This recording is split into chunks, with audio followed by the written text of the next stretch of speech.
Lauren, Catherine, Lisette, Ashley, Debbie over there, people that help you because you just can't do this kind of stuff alone. And today is really special because I knew I was going to come here. I was trying to, and it was hard on a Friday. And I thought, well, in case I can't come, I'm going to bring a little surprise, little gift for each one of you. So Ashley helped me, and we have I think it's really cool because it corresponds to our principles, that I love those principles. And I saw this article, and it was written by a lady that was 90, and she was a columnist. And she published this article on the 45 lessons of life. Don't worry, I'm not going to give you 45 lessons. Everybody's like, whoa, good. But what I thought was most important on these is that they really do compare to our real estate community. And I like it because the first part on life isn't fair, but it's good. We have clients, that's why I like this award, don't get me wrong, but there are so many people that we deal with during the year that have so many problems that you can't even imagine. And our job really isn't, when we meet with them, to think about getting an award. Our job is to help them. And we had two people, I'm not trying to make you feel bad, but I think we need to understand the people business that we're in. And one of them was a young 33-year-old guy, did everything right, became an engineer, didn't smoke, and 3 months later, he was diagnosed with lung cancer and died. And he was these people's only child. And he left behind a widow, a 3-month-old, and a 3-year-old. And we've been honored to do their short sale, and I say it's an honor because never once during this transaction has she ever complained about life not being fair. And I think it's important, I mean, I'm glad for the celebration, but to me these are things that really need to be said. And there's another client that Lauren and I were meeting with, and we were trying to establish the basis of the short sale. And they came in and they looked like something out of Vogue magazine. They were like this beautiful couple, and they looked like they had no problems. And we were trying to ascertain the hardship. And so I finally said, well, do you have any medical things, like where you help your grandma or your grandpa or something? And they go, well, we do have a medical problem, our son does. And I said, well, what would that be?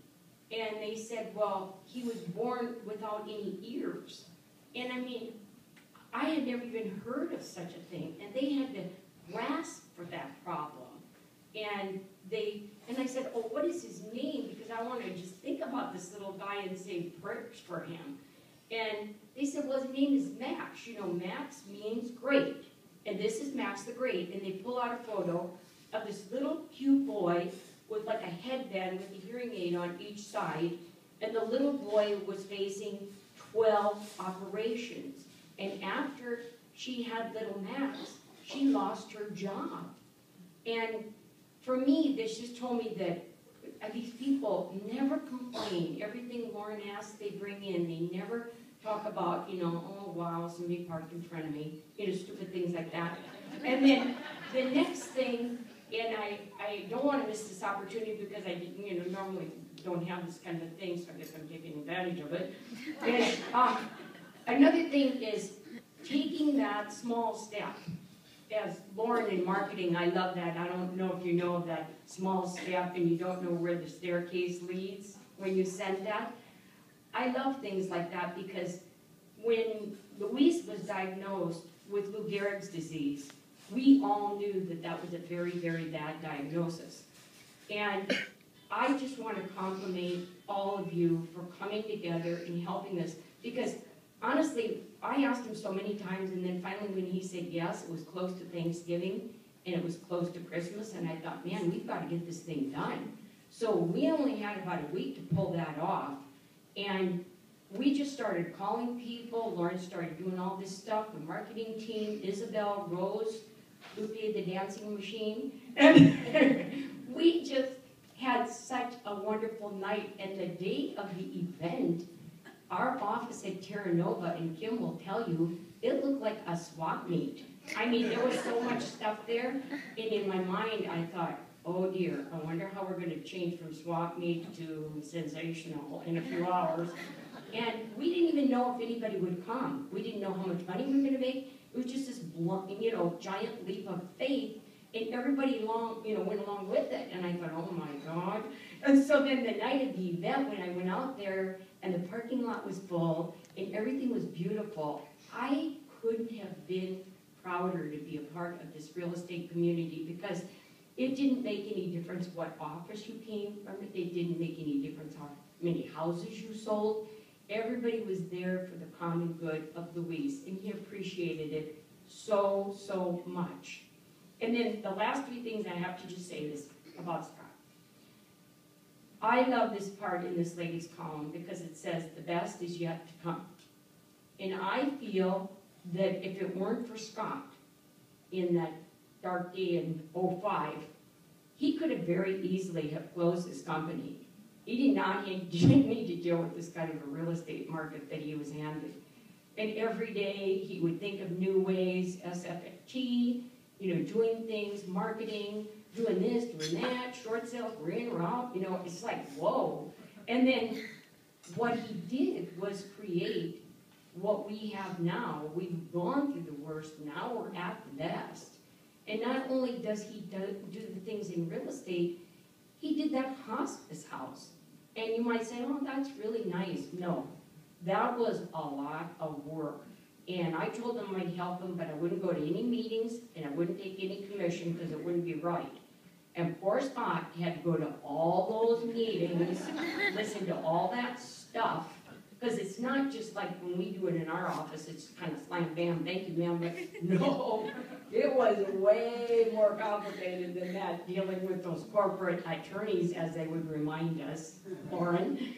And it was so wonderful the night that they finally said we were good to go on that hospice house, because Susan's dream had been realized, and everybody in this area is receiving a huge gift, because many times you're going to have clients or friends that are going to utilize that facility, and you're going to know that Scott is the one that was the torchbearer behind that.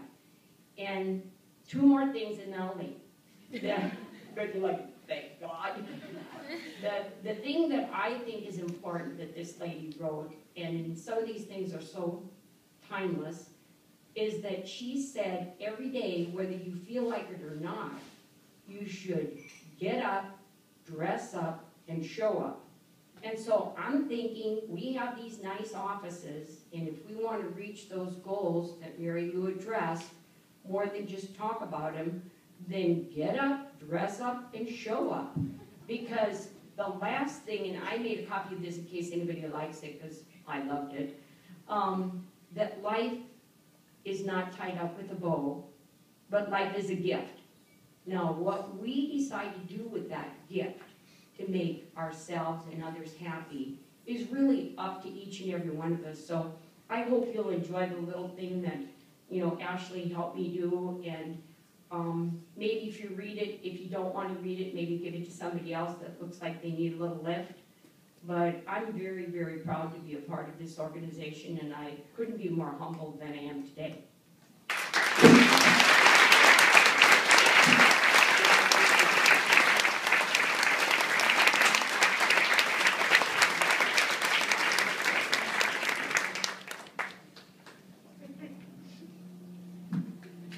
Wow, Patty, that was a great talk. Right off the cuff, too.